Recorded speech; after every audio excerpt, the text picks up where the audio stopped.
Isang mayaman na lalaki ang nakaupo sa isang bar, nakita niya ang isang babae na kanina pang may kausap sa kanyang cellphone. Dahil doon ay nagalit siya at sinabi, Ililibre ko lahat ng maiinom ang taong nandito puwera doon sa babae na yon. ang bartender ay kinuha ang bayad ng lalaki at ibinigay sa lahat ng andun puwera sa babae.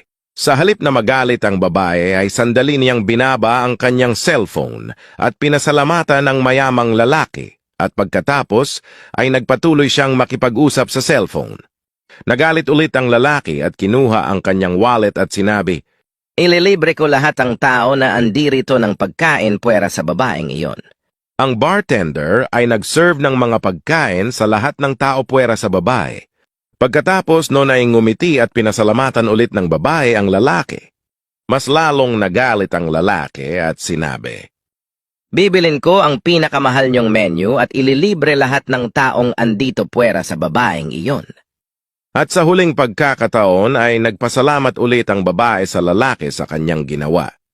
Nagtanong ang lalaki sa bartender kung ano ang problema ng babaeng iyon dahil binili na niya ang lahat pero nagpapasalamat lang siya.